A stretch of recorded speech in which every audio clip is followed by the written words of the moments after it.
Helldivers 2 have really captured chaos and harnessed it into a really fun game. By now you have probably heard about Helldivers 2, a frantic third-person shooter all about delivering democracy and freedom to the galaxy. If you have seen or played the game, it's pure chaos, as you have tons of bugs or cyborgs trying to kill you while you're trying to complete your mission. All the elements that make up Helldivers 2 is feeding this chaos in the game. Let me break down the game's elements and I'll show you.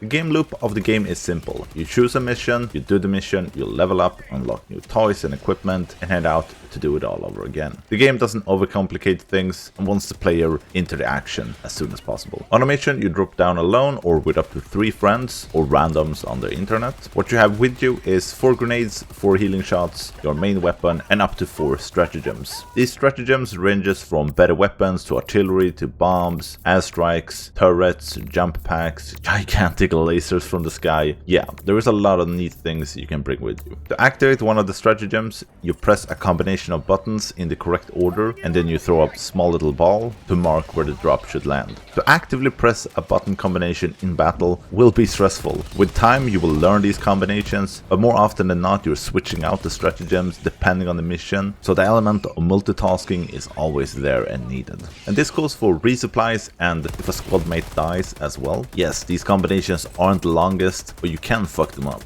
but it at least make you stop and have to press the combination. I really like this mechanic because it's the first element that makes up Helldivers' chaotic gameplay. You're almost always outnumbered, having to reload, having to call the stratagems. You also have limited reinforcements if a squad mate or you die. The mission is also on a timer, airstrikes are going down around you, turrets are shooting all around you. It's crazy. But let's take a step back just for a moment. The game have 9 difficulty levels. The game will start you off at the lowest one, and as you play and complete missions you will unlock the next difficulty and so on. Here's where the game could be a bit more streamlined, as I think the first 3 difficulties are too easy and kind of boring. The maps are quite big and they become very empty at the lower difficulties. I get that you want a slower pace in order to introduce the players to the game, get them to unlock a few stratagems, some new weapons before the game becomes hectic and chaotic. But I think the maps should be smaller in the beginning and the objectives should be shorter and faster to complete, or something, at least to make the starting hours shorter or more fun.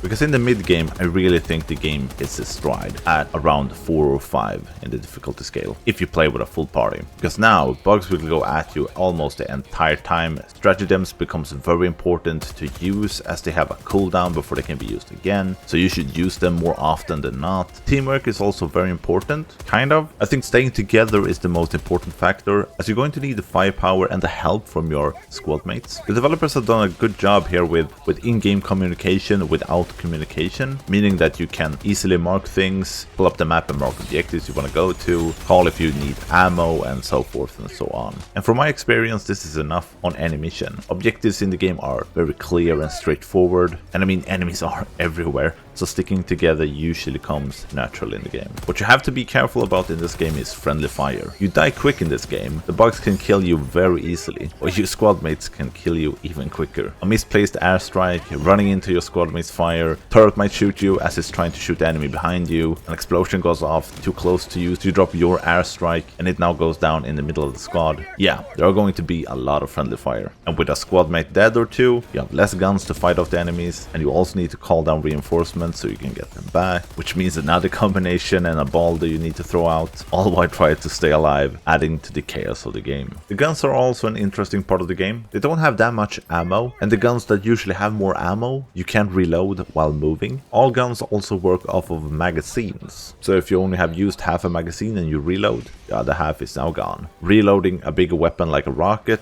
also keeps you stationary. You can also reload it with a squad mate for a faster reload, but then you also becomes stationary while doing it. These are small things, but when everything else is going on, reloading can really fuck with you. Another element to the chaos. As I mentioned, the game throws a lot of enemies at you almost constantly. You have brief periods where nothing is happening and you can relax, call down some supplies, a new weapon maybe. It won't be long, however, before you're at the next hive, objective, or find a group of enemies that is in the way, so you have to engage them. I really like how the developers have gone for volume over substance, meaning that enemies aren't bullet sponges. The higher difficulties add more enemies instead and more frequent enemies. Sure, you have the spewer that have a large amount of HP, same goes for the charger, but as I have played on harder difficulties, they haven't gotten more HP, there are more of them instead. There might be a slight HP increase, but I don't think it's as noticeable. What you will notice is the amount of enemies you're facing. More enemies makes for more targets, which makes for more ammo needed. You having to run away more often in order to reload, or have someone covering for you, which means you might run into other enemies or friendly artillery. The game is chaos in a good way. It never feels like it's too much. Most enemies are easy to kill. The chargers are the ones with a lot of HP, and they will also charge at you, hence the name, and break up the team, leaving openings for other bugs to attack. But with some well-placed rockets, airstrikes, or turrets, you will take them down. And if the mission is too hard, you can always choose a mission at a lower difficulty until you unlock a few better stratagems or weapons. The missions are probably the one element that I don't think add too much to the game. They are certainly not chaotic enough or interesting enough. Almost all objectives comes down to kill this or stand by this terminal until the timer is done. You have a spark of good in a few missions where you have to reline a tower and it requires 2 people as one have to watch a monitor. There's one where you have to carry a package to another location, meaning that the person that is carrying the package can only use pistol. I like when objectives alter how you play and keep you on your toes. I would love alternations of a few missions where something goes wrong and you have to go somewhere else or do something else. That would be a better fit for this type of game. Always keeping you on your toes, always throwing chaos in your face. The missions in the game are totally fine. I'm just afraid they will get too repetitive too quickly because I really like the gameplay and the chaotic nature of it. From the constant barrage of enemies attacking you to the stratagems and their small little combinations you have to press, to the friendly fire, the limited timer for missions and reinforcements. It all adds to the frantic, chaotic gameplay that is Helldivers 2. There is a lot of things I haven't covered in this video, as I wanted to focus on the gameplay and why I think it's so much fun. But thanks for watching, see you in the next one, bye.